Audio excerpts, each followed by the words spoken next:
The decision part 2. Let's get into it.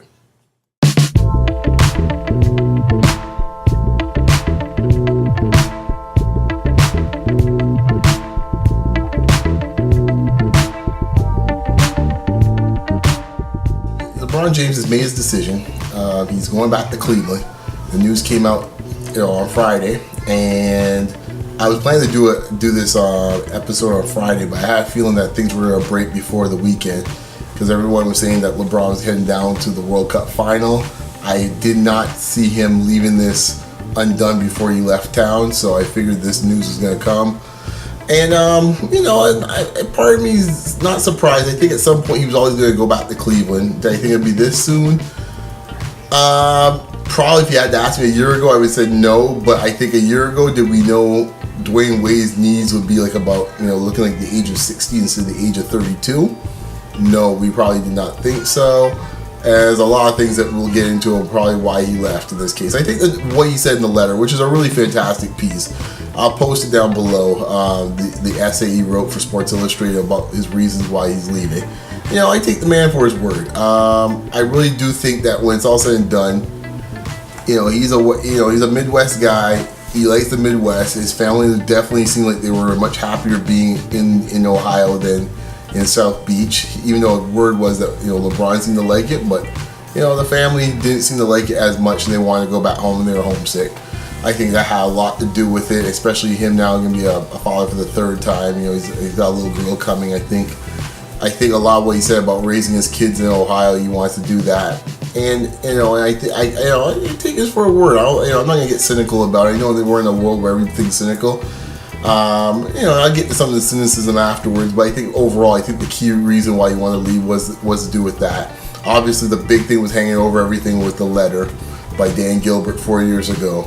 I had my friend ask me, will you do it? I'll be honest with you, I probably am not as big as man as LeBron, but maybe I wouldn't. But if you had to, in a vacuum, I would say no. But if you throw all the other elements into it, about how much he's tied to that community, how desperate they are, because let's face it, if Wayne Gretzky's coming to Toronto, I do not see people here crying in the streets like that for any athlete, be it Wayne Gretzky coming to Toronto, which was always rumored every couple of years, or any top player's name that was named for Toronto. If Andrew Wiggins ends up turning to like a star player like LeBron, like a top dog, and he's coming to Toronto, I don't see anyone crying for Andrew Wiggins coming back here.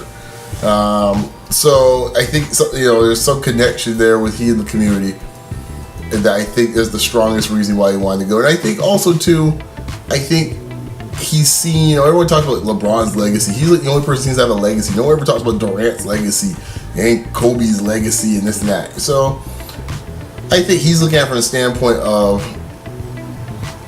watching Wade. There's rumors. I think Stephen A. Smith was on Le Batard's show on Friday mentioning about how, I won't say there's discord, but sometimes LeBron wasn't treated the same way Wade was. Let's face it, that's Riley's boy.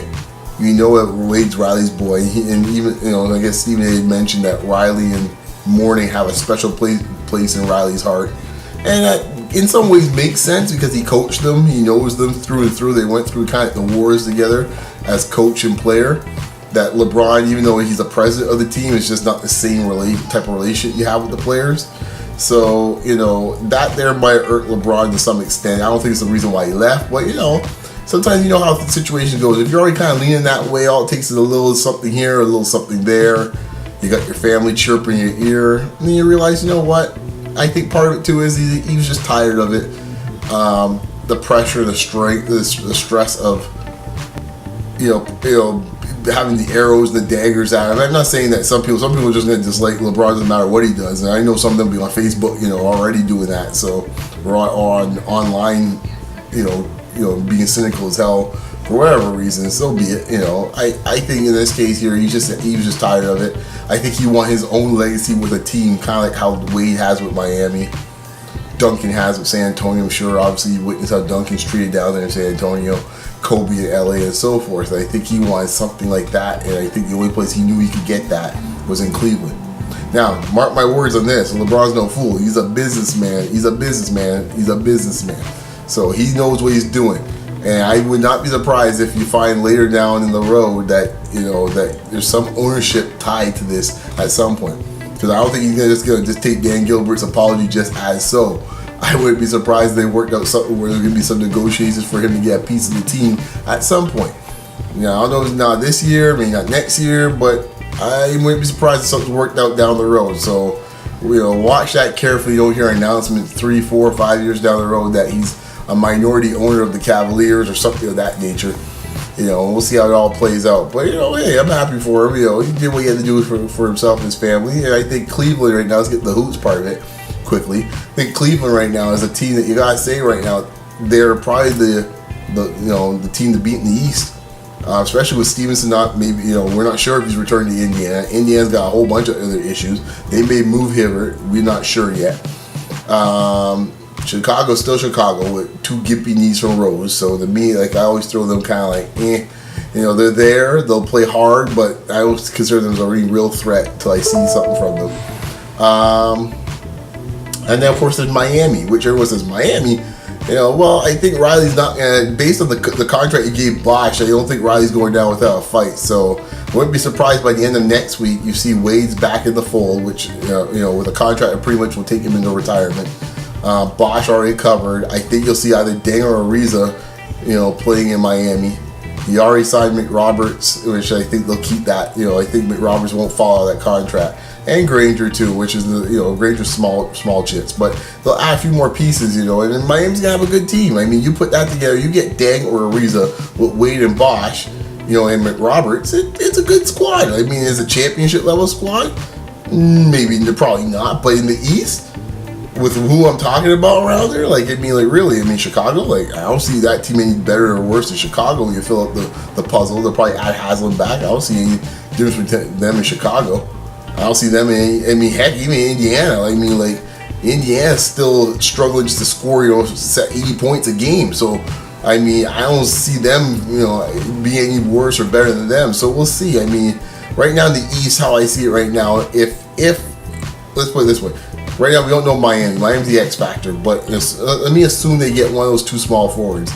I would say Cleveland number 1 going into it, Indiana 2. Toronto 3. I know you guys think it's his home cookie, but the Raptors have kept everybody their nucleus, got Lou Williams, and filled out their bench nicely. I think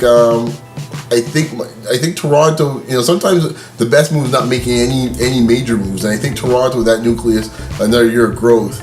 I think Toronto's going to be a team to reckon with. Everyone's talking about Washington as the up-and-coming team, but I think Toronto's the team to watch as the top 4. They were a top 4 team last year. I don't see them changing this year. So I can see them being 2nd or 3rd. And the 4th team right now is up for grabs. I think right now Miami has a chance to be that 4th team. Chicago could be that 4th team. Now we just heard the news today that Melo is out. Melo is not going to be in Chicago. He's going back to New York. And heck, the Knicks, depending on what they do, could be the 4th team. And Washington as well too. So that 4th team to me is up for grabs. I think the top 3 to me is Cleveland, Toronto, and Indiana. I think those are the 3. And I think right now probably Washington, Chicago, and Miami are that next tier down. So we'll see how it all plays out, man. It's a lot of fun. It's the association. It's never a dull moment. More deals to come. Gasol's still out there. I said before, Deng and Ariza are still out there. So there's a lot to still happen. A lot of moves to be made still. And you gotta ask yourself, you're Houston. Hey, does anyone want to take our money? It seems like year after year, Houston's begging for someone to come. The only person they've been able to get is Howard. They can't seem to get anybody. So we'll see what happens. They got to now eat that contract for Parsons, and which I think they did. I think they might have done it today, but I think $15 million for Parsons. Good lord! If I'm the Raptors or any team that has a wing player right now that's under contract like Curry, and I'm seeing $15 million for Parsons, man, you're paying through your Golden State for Klay Thompson or for Curry or for DeRozan. Yikes! Anyways, that's it for now. Everyone, take care, peace, and have a good week and be safe. Later.